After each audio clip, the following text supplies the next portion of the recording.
उत्तर प्रदेश सरकार के द्वारा किसी भी परिषदीय सरकारी विद्यालय को बंद करने का निर्णय नहीं लिया गया। वर्तमान में जितने भी हमारे सरकारी परिषदीय विद्यालय हैं, सभी विद्यालय संचालित हैं। जो विद्यालयों को बंद करने की बात कही जा रही है, वो सरकार का जो निर्णय लिया गया था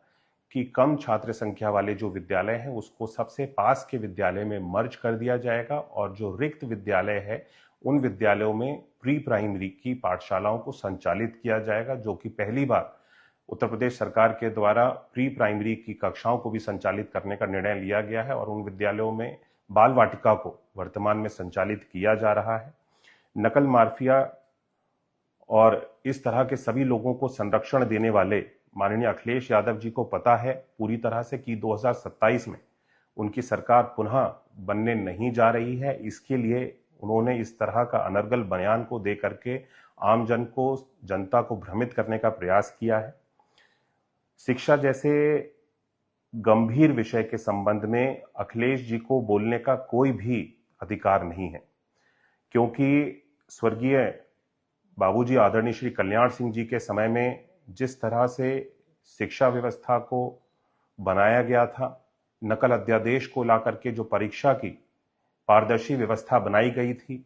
माननीय मुलायम सिंह जी की सरकार के आ जाने के बाद में उस नकल अध्यादेश को सबसे पहला जो निर्णय लिया गया था, आधे घंटे के अंदर ही उस नकल अध्यादेश को समाप्त कर दिया गया था और बच्चों के भविष्य को एक बार फिर से अंधकार में ढकेलने का काम किया था। छात्रों के भविष्य के साथ खिलवाड़ करने का समाजवादी पार्टी और समाजवादी पार्टी के साथ में जुड़े हुए सभी लोग, अखिलेश जी के परिवार के सभी लोग जो राजनीति के साथ में जुड़े हुए हैं, उनका एक पुराना इतिहास रहा है जिन्होंने बच्चों के भविष्य के साथ सदैव खिलवाड़ किया है। मैं अखिलेश यादव जी की सरकार में अप्रैल 2014 में उत्तर प्रदेश राज्य इंजीनियरिंग प्रवेश परीक्षा के सॉल्वर गैंग का खुलासा हुआ था। इसके बारे में आप सब लोगों को बताना चाहता हूं।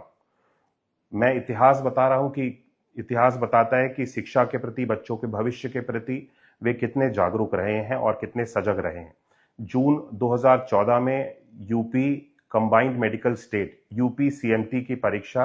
पेपर लीक के चलते रद्द हुआ था। मई 2015 में उत्तर प्रदेश लोक सेवा आयोग यूपीपीएससी की परीक्षा का पेपर लीक, परीक्षा निरस्त हुई थी। मई 2016 में यूपी पॉलिटेक्निक प्रवेश परीक्षा पेपर लीक होने के कारण रद्द करना पड़ा था। नवंबर 2016 में यूपीपीएससी की आरओ एआरओ परीक्षा का पेपर लीक हुआ। आज उत्तर प्रदेश का शिक्षा बजट मैं अगर आप सब लोगों को अवगत कराना चाहूं, जो समाजवादी पार्टी की सरकार के समय में 28,000 करोड़ का मात्र होता था, आज उस शिक्षा बजट को हम सब लोगों ने बढ़ा करके 1,13,000 करोड़ से अधिक तक लेकर के जाने का काम हमारी भारतीय जनता पार्टी की, योगी जी के और मोदी जी के नेतृत्व की सरकार ने आज किया है। सरकारी विद्यालयों में नामांकन जो सपा सरकार के समय में मात्र 1,34,00,000 तक था, उस आंकड़े को बढ़ाते हुए हम सब लोग 1,90,00,000 के आंकड़े को हम सब लोग छूने में सफल हुए हैं। स्कूल में ड्रॉप आउट रेट की अगर मैं बात करूं, स्कूल में ड्रॉप आउट रेट 19% से घट करके हम सब लोगों ने 3% तक लेकर के आने का लक्ष्य हम सब लोगों ने प्राप्त किया। छात्रों की अगर मैं पठन पाठन की बात करूं, उनके कोर्स की, उनके करिकुलम की बात करूं, उसको हम सब लोगों ने बेहतर बनाया है, अच्छा किया है, उसमें वृद्धि की है। बच्चों के लिए इंफ्रास्ट्रक्चर की, विद्यालयों में इंफ्रास्ट्रक्चर की अगर हम सब लोग बात करें, जो परिषदीय विद्यालयों में गरीब बच्चों की माननीय अखिलेश यादव जी जो बात कर रहे हैं कि समाज के निम्न वर्ग का बच्चा जिन विद्यालयों में जाता है वो परिषदीय विद्यालय होते हैं, उन विद्यालयों की अगर मैं